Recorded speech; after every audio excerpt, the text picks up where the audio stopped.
सभी को मेरा प्यार भरा नमस्कार। मैं प्रशांत सोलंकी स्वागत करता हूं आप सबका आपके अपने परिवार में। तो मेरे भाई आज फाइनली लंबे इंतजार के बाद एसएससी सीजीएल 2025 का रिजल्ट पब्लिश कर दिया गया।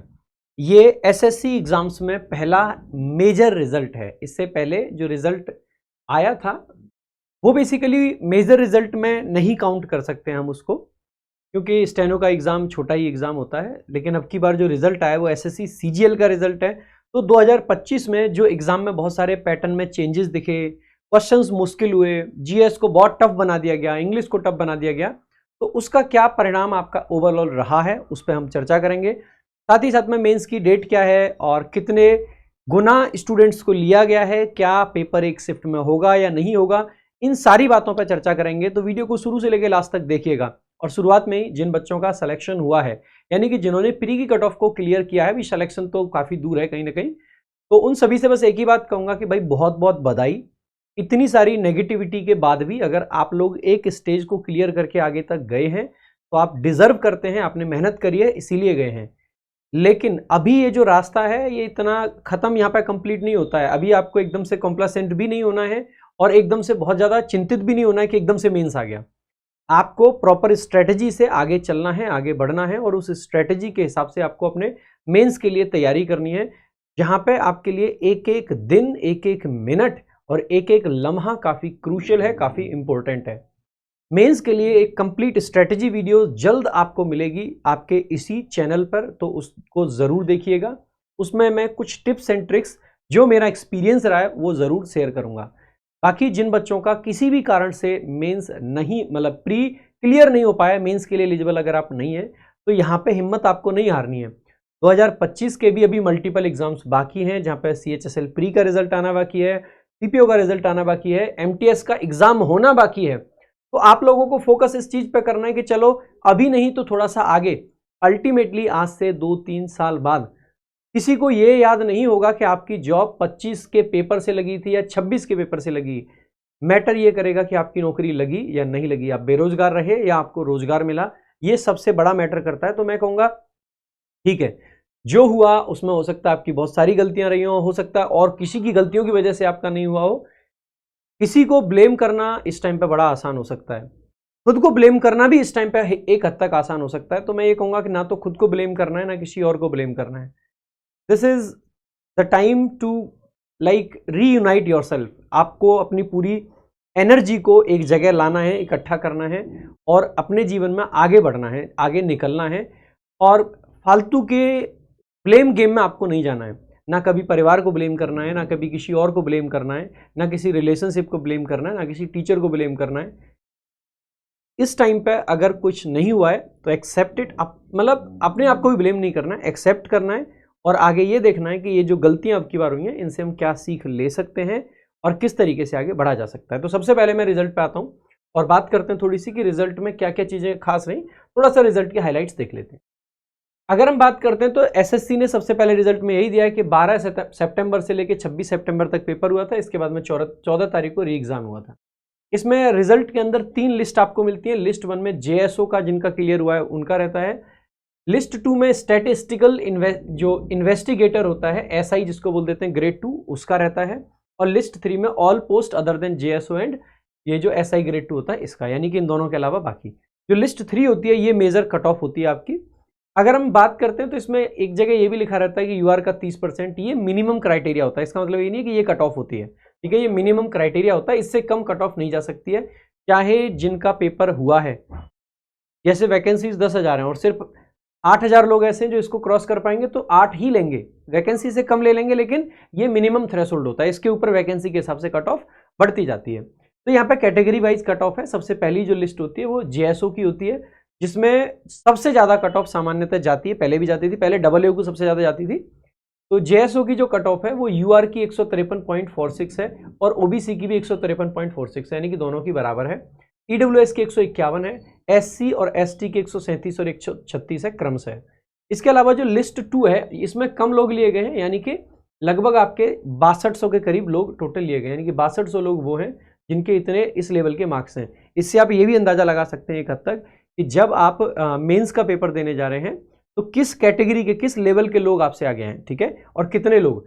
ये मार्क्स जो फाइनल सिलेक्शन है उसमें ऐड नहीं होने हैं, लेकिन जितने भी मार्क्स अब की बार लोगों ने स्कोर करें, लाइक मान लीजिए कि ऑन एन एवरेज ले लेते हैं कि लगभग 5000 लोग ऐसे रहे होंगे कि उनके मार्क्स लगभग 150 से ऊपर रहे होंगे। तो यानी कि आप ये मान के चल सकते हैं कि अगर आपने 145 स्कोर किया था तो 5000 के करीब लोग ऐसे भी हैं जिनका स्कोर आपसे ज़्यादा रहा होगा। यानी कि 5000 से क्या लगभग, अगर 145 वाले आप हैं, 149 वाले आप हैं, तो आप उससे अंदाज़ा लगा सकते हैं कि कितने बच्चे ऐसे हैं जो आपसे अभी तक लेवल में ऊपर हैं। तो आपको कुछ इस तरीके से पढ़ाई करनी है कि उनको पीछे छोड़ पाएँ। ये मार्क्स ऐड नहीं होंगे, लेकिन कहीं ना कहीं लेवल तो मैटर करता है ना। इसके बाद में ये लिस्ट 2 दे रखी है। लिस्ट 2 की कट ऑफ भी लगभग उतनी है, 1-1, 2-2 नंबर का थोड़ा थोड़ा डिफरेंस है, ये आप देख सकते हैं। ये होती है आपकी सबसे मेन लिस्ट, और इसकी कट ऑफ अब की बार कम गई है पहले से। क्या ये कट ऑफ को मैं ये कह दूं बहुत कम गई है? पेपर का जिस तरीके का लेवल था, यहाँ पे जो 150 वाले, 155 वाले, 160 वाले जो बच्चे थे वो अचानक से 120 पे गिरे थे। अगर उस चीज को देखा जाए तो कट ऑफ उतनी भी कम नहीं हुई है, क्योंकि पिछली साल 153 थी, यानी कि लगभग 17 नंबर का डिफरेंस इस कट ऑफ में आया है। तो अगर 17 नंबर का डिफरेंस है तो आई डोंट थिंक कि बहुत बड़ा डिफरेंस ही आया है, लेकिन फिर भी यस, एक डिफरेंस तो आया है। बहुत ज्यादा नहीं है वो डिफरेंस, लेकिन है, ठीक है। उसके अलावा ओबीसी 130 है, ईडब्ल्यूएस 127 है, एससी 114 और एसटी आपका 106 है। एक्स सर्विसमैन की 92 गई है, ठीक है। तो ये सारे के सारे कट ऑफ है। एक बार मैं आपको एक कंपैरिजन चार्ट भी दिखा देता हूँ पिछले साल का, पिछले 2-3 साल का, है ना। 2023 में जो यूआर की कट ऑफ थी वो 150 थी, 24 में वो बढ़ के 153 हो गई थी, और 25 में ये घट के 136.83 आ गया। लगभग आप पूरा 17 नंबर नहीं कह सकते हैं, तो एटलीस्ट 16.5 नंबर के करीब का लगभग फर्क है, 16.5 नंबर का, है ना। 2023 में जो लोग लिए गए थे वो 81,000 थे, 24 में 1,86,000 लिए गए थे, और 25 में 1,30,000 को मेंस के लिए लिया गया है। ये कम ज़्यादा इसलिए होते हैं, जितनी वैकेंसीज होती हैं उससे लगभग 8 से 10 गुना के बीच में कैंडिडेट्स को मेंस के लिए लिया जाता है। यानी कि अगर मान लीजिए लगभग 15,000 वैकेंसीज हैं, तो लगभग आप मानेंगे कि 15 गुणा 8 आपका 120 होता है, तो 120 से ऊपर होगा, और लगभग 150 से थोड़ा सा नीचे रहेगा, यानी कि बीच का लगभग 9 गुना के करीब आप मान सकते हैं। यानी कि 15,000 वैकेंसीज पर लगभग 1,35,000 के करीब बच्चे ये मेंस के लिए लेते हैं, क्योंकि पिछली बार वैकेंसीज थोड़ी ज़्यादा थी तो इसीलिए थोड़े से ज़्यादा लिए गए थे। ऐसा ज़रूरी नहीं है कि सिर्फ 10 गुना ही ले सकते हैं, 10 गुना से ज़्यादा भी लिया जा सकता है, दैट्स ऑल्सो अ पॉसिबिलिटी, ठीक है। अगर हम बात करते हैं ये कट ऑफ आपकी जो है इसमें ओबीसी की, तो ओबीसी की पिछली बार मतलब 23 में 145, 24 में 146, अब की बार यहाँ पे भी लगभग 16 नंबर का डिप यहाँ पे देखने को मिला है। ईडब्ल्यूएस में 142 से अब आपकी 127 आ गई है, तो वही लगभग 15 नंबर का डिप यहाँ पे है। एससी में 126 से 114 आई है, तो 12 नंबर का डिप है। एसटी 111 से 106 आई है, यानी कि यहाँ पे 5 नंबर का डिप है, और बाकी की कैटेगरीज की मतलब आगे आपको दिखाई दे रही हैं, ये आप देख सकते हैं, ठीक है। जो OH है, HH है, VH है, ठीक है। तो OH वाला जो ऑर्थोपेडिकली होता है, VH वाला मतलब HH वाला हो गया, VH वाला जो विजुअल वाला होता है, ठीक है। तो ये सारे के सारे आपके कट ऑफ्स हैं जो कि एनालिसिस हमने आपको दिया है, ठीक है।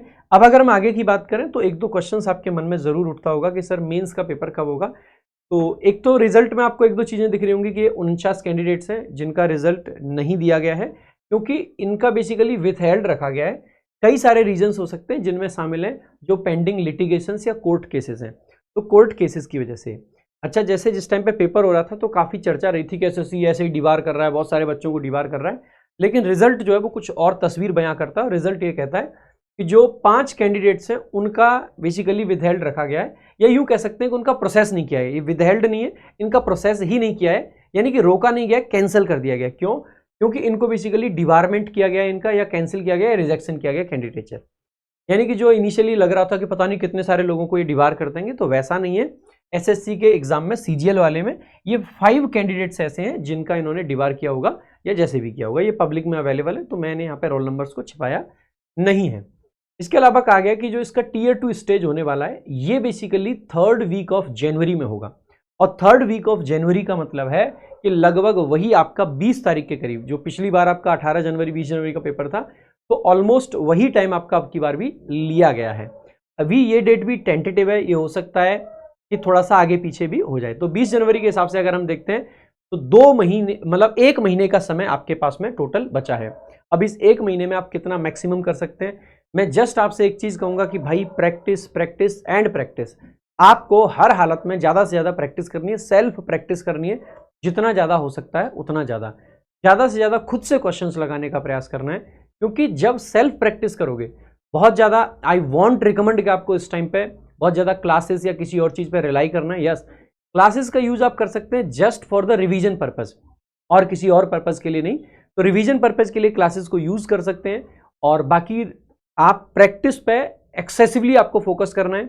टारगेट करना है कि डेली नहीं तो एटलीस्ट ऑल्टरनेट डेज पे आपको मॉक टेस्ट ज़रूर लगाना है, उसको एनालाइज करना है, गलतियाँ निकालनी है, जितनी भी आपकी गलतियाँ निकलती हैं उन गलतियों के हिसाब से उन पर काम करना है, और फिर अगला मॉक टेस्ट देना है, जिससे कि जो छोटी छोटी कमियां आपके अंदर रह रही हो उनको आप फाइन ट्यून कर पाएं।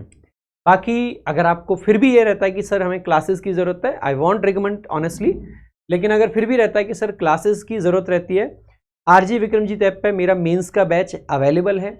वैसे उसकी फ़ीस लगभग 500 रुपये थी, 499 रुपये, लेकिन अभी आज के लिए या कहूँ कि अगले 24 घंटे के लिए आप लोगों के लिए उसको 299 कर दिया गया है। जिन बच्चों को एक्चुअली में बैच की ज़रूरत रहती है उनके लिए। अगर आप कॉम्बो लेना चाहते हैं तो आप 999 में चारों सब्जेक्ट का कॉम्बो ले सकते हैं, जिसमें कंप्यूटर भी शामिल है। That you can always check out. बाकी आई रिकमेंड मैक्सिमम प्रैक्टिस, ज़्यादा से ज़्यादा प्रैक्टिस आप लोगों को करनी होगी। जितने भी नए पैटर्न के क्वेश्चंस रहे हैं, चाहे वो सीजीएल में रहे हैं, चाहे वो सीएचएसएल में रहे हैं, चाहे वो सीपीओ में रहे हैं, चाहे वो किसी और एग्जाम में रहे हैं, ये सारे के सारे क्वेश्चंस आपको करने होंगे। इनका करना आपके लिए मैंडेटरी है, ज़रूरी है। तो ये चीज़ें मेरी तरफ से रिकमेंडेशन रहेंगी। बाकी आप अच्छे से मेहनत करें, ज़रूर कोशिश करें बढ़िया से बढ़िया करने की, बेहतर से बेहतर करने की। ये जो रिजल्ट बनाया गया है ये फाइनल आंसर कीज़ के हिसाब से बनाया गया है, यानी कि आपको ऐसा फील हो सकता है कि सर जो आंसर कीज़ आई थी उसके हिसाब से हमारे मार्क्स ज़्यादा थे, अब कम हो गए। तो मे बी वो इसलिए हो सकता है कि कुछ क्वेश्चन के आंसर चेंज हुए हों। अब ये एसएससी की तरफ से एक बहुत बड़ी कमी है, और मैं ये चाहूंगा कि एसएससी जल्द से जल्द इस कमी को भी पूरा करे, क्योंकि आजकल इन्होंने कहीं ना कहीं कुछ चीज़ों को सुधार किया है। तो मैं चाहूंगा ये भी सुधार कर दिया जाए कि पहले आंसर कीज पब्लिश की जाए फाइनल वाली, और उसके बाद रिजल्ट पब्लिश किया जाए, और एटलीस्ट उससे पहले ना किया जाए तो साथ साथ कर दिया जाए। और साथ साथ नहीं कर पाए अब की बार, आगे से साथ साथ कर दें या पहले कर दें, तो अब की बार एटलीस्ट आज कल के अंदर ही कर दिया जाए, इसमें ज़्यादा टाइम नहीं लिया जाए। क्योंकि अगर आपने फाइनल आंसर की के हिसाब से रिजल्ट प्रिपेयर किया बिकॉज, तो मतलब दैट मीन्स कि आपके पास में फाइनल आंसर कीज अवेलेबल है। अगर आपके पास में फाइनल आंसर कीज अवेलेबल है तो उनको पोस्ट कर दीजिए। उनको क्यों अपने पास में रखना है, क्यों बच्चों को परेशान करना है, क्यों जिस बच्चे को आगे की पढ़ाई करनी चाहिए या मेंस की तैयारी करनी चाहिए उसके मन में क्यों ये खलबली मचानी है कि हमारे क्या आंसर चेंज हुए क्या नहीं हुए। मुझे लगता है कि दैट शुड बी फेयर कि फाइनल आंसर कीज को समय से पब्लिश कर दिया जाए, और वो किया जाना चाहिए। ये रिक्वेस्ट है मेरी एसएससी से, तो ज़रूर पब्लिश करना है टाइम से ही। बाकी ये पब्लिश की जाएंगी, लेकिन कब की जाएंगी उसकी डेट नहीं दी गई है। तो ये कुछ चीज़ें थी, एंड आई होप आपको थोड़ी सी क्लैरिटी ज़रूर मिली होगी कि किस तरीके से रिजल्ट प्रिपेयर किया गया है। इससे आप एक आइडिया एसएससी सीएचएसएल का भी लगा सकते हैं, क्योंकि सीजीएल और सीएचएसएल के रिजल्ट को अगर हम पास्ट ईयर में देखें तो सीजीएल से थोड़ा सा ऊपर कट ऑफ जाने लग गई है सीएचएसएल की। अब की बार अगर पेपर का लेवल देखें तो सीएचएसएल का थोड़ा सा डाउन था और सीजीएल का थोड़ा सा अप था, क्योंकि कहीं ना कहीं इन्होंने स्टैंडर्ड सेट करने की कोशिश करी है कि जो ग्रेजुएशन लेवल है उसका अप रहे और जो 10th लेवल है 12th लेवल है उनका कम रहे। तो लेट्स सी कि सीएचएसएल में क्या रहता है, एंड आई होप कि उसका भी रिजल्ट जल्दी आए। उसके भी मेंस के लिए आप तैयारी करते रहें। हाँ, जो सीएचएसएल वाले बच्चे हैं उनके लिए मैं मेंस के लिए ज़रूर रिकमेंड करूंगा कि आप मेंस वाला बैच ज़रूर चेकआउट कर सकते हैं, उसमें आपको काफ़ी कुछ सीखने मिलेगा। और सीपीओ वालों के लिए भी, क्योंकि सीपीओ में भी टाइम है, तो आप या तो इंग्लिश स्पेशल वीओडी 3.0, क्योंकि सीपीओ में इंग्लिश 200 नंबर की आती है, 200 क्वेश्चंस आते हैं मोर इंपोर्टेंटली। तो 200 क्वेश्चंस अगर आपको मतलब टैकल करने देखने, तो मैं कहूँगा कि इंग्लिश स्पेशल वीओडी बैच जो आया 3.0 सीपीओ वाले, वो वाला ज़रूर ज्वाइन करें, क्योंकि मेंस तक आपकी अच्छे से उससे तैयारी हो जाएगी। बाकी मेरे भाई बढ़िया से हंसते खेलते हुए तैयारी करो। मैं जानता हूँ कि जब किसी भी रिजल्ट में नाम नहीं आता है, नंबर नहीं आता है, तो बहुत गंदा फील होता है। जितने भी लोग समझा लें, जितने भी लोग जैसी भी बातें कर लें, लेकिन जिस आदमी के ऊपर जिस चीज़ को वो एक्सपीरियंस कर रहा होता है, उसको कोई भी आउटसाइडर एक्सपीरियंस नहीं कर सकता है। मैं कह सकता हूँ कि मैं आपका दर्द महसूस कर सकता हूँ, लेकिन वो बात कहने के बराबर होती है, क्योंकि जो दर्द को फील कर रहा होता है ना, महसूस सिर्फ वही कर पाता है।